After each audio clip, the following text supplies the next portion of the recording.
It's a privilege to be here with you today to address your questions regarding unidentified aerial phenomenon, or UAP.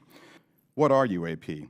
Put simply, UAP are airborne objects that, when encountered, cannot be immediately identified. However, it is the Department's contention that by combining appropriately structured, collected data with rigorous scientific analysis, any object that we encounter can likely be isolated, characterized, identified, and, if necessary, mitigated. With regard to the importance of transparency, the Department is fully committed to the principle of openness and accountability to the American people. However, we are also mindful of our obligation to protect sensitive sources and methods. Our goal is to strike that delicate balance, one that enables us to maintain the public's trust while preserving those capabilities that are vital to the support of our service personnel. In closing, the Department is committed to this effort and welcomes the challenge. We thank you for your committed support and look forward to your questions. Let me share with you the first video that we have here today, which shows an observation in real time.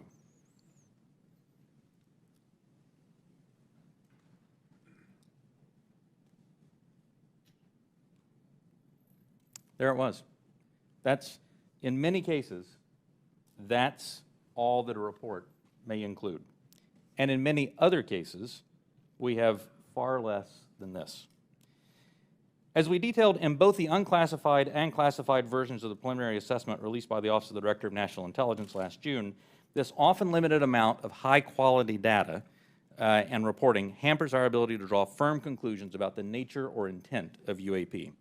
As detailed in the ODNI report, if and when individual UAP incidents are resolved, they likely fall into one of 5 potential explanatory categories: airborne clutter, natural atmospheric phenomena, U.S. government or U.S. industry developmental programs, foreign adversary systems, or a other bin that allows for a holding bin of difficult cases and for the possibility of surprise and potential scientific discovery. Let me show you a couple of another video and image taken years apart in different areas. In this video, U.S. Navy personnel recorded what appears to be triangles, some flashing, recorded several years ago, off the coast of the United States. This was recorded while the U.S. Navy ship observed a number of small unmanned aerial systems in the area. And importantly, the video was taken through night vision goggles with a single lens reflex camera. These remained unresolved for several years.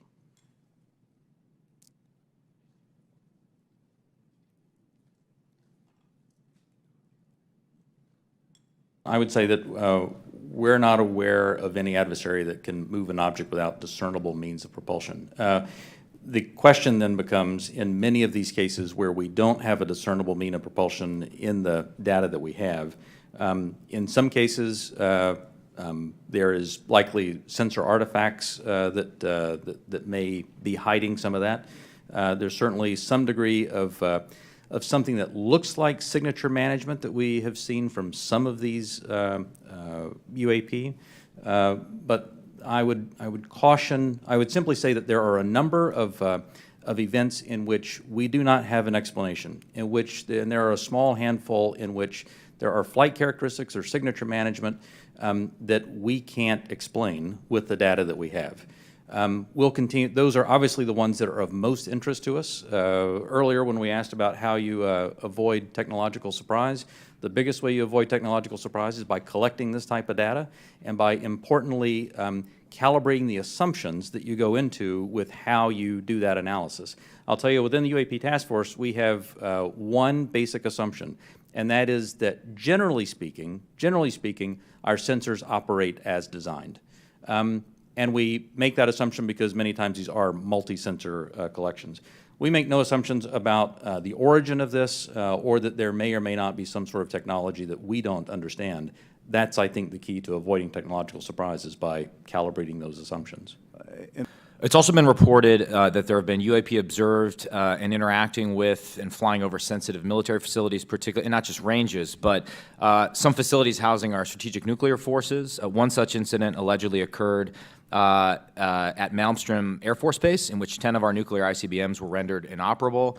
At the same time, a glowing red orb was observed overhead. I'm not commenting on the accuracy of this. I'm simply asking you whether you're aware of it and whether you have any comment on the accuracy of that report. Let me pass that to Mr. Bray. If you've been looking at UAPs over the last 3 years. That data is not within the holdings of the UAP task force.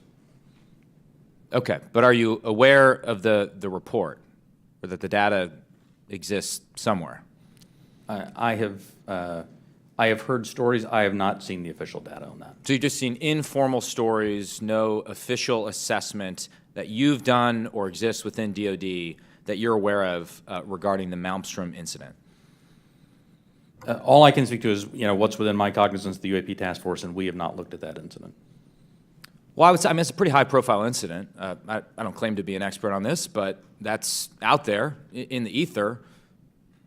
You're the guys investigating it. I mean, who else is doing it? If something was officially brought to our attention, we would look at it. There are many things that are out there in the ether that aren't officially brought to our attention. So how would it have to be officially brought to your attention? I'm bringing it to your attention. Sure, so, this is pretty official. Sure. So we'll go back and take a look at it, but generally there is some authoritative figure that says there is an incident that occurred. We'd like you to look at this. But in terms of just tracking what may be in the media that says that something occurred at this time, at this place, there are probably a lot of leads that we would have to follow up on. I don't think we are resourced to do that right now. Well, I don't claim to be an authoritative figure, but for what it's worth, I would like you to look into it. And sure. If for no other reason, you could dismiss it and say this is not worth wasting resources on. Will do. And have we attempted to communicate with those objects? No. So we don't even put out a alert saying, U.S. Identify yourself. You are, within our flight path or something like that. We haven't said anything like that. We've not put anything out like that. Generally speaking, for example, in the video that we showed earlier, it appears to be something that is, unmanned, appears to be something that may or may not be in controlled flight, and so we've not attempted any communication with that. Okay, so, and I assume we've never discharged any armaments against a UAP, correct? That's correct. How about wreckage? Have we come across any wreckage of any kind of object that has now been examined by you? The UAP task force doesn't have any wreckage that isn't explainable, that isn't consistent with being of terrestrial origin.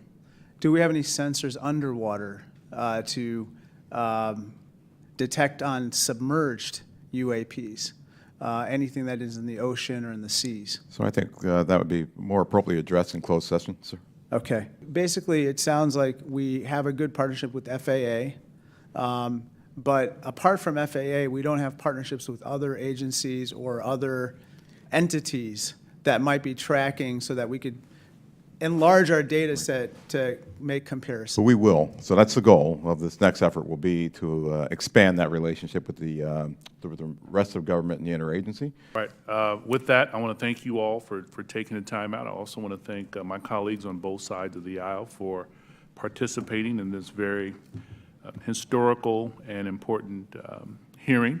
I think it's one of the few times we can demonstrate some degree of bipartisanship around UAPs and UFOs. So I love it. Appreciate it. Thank you.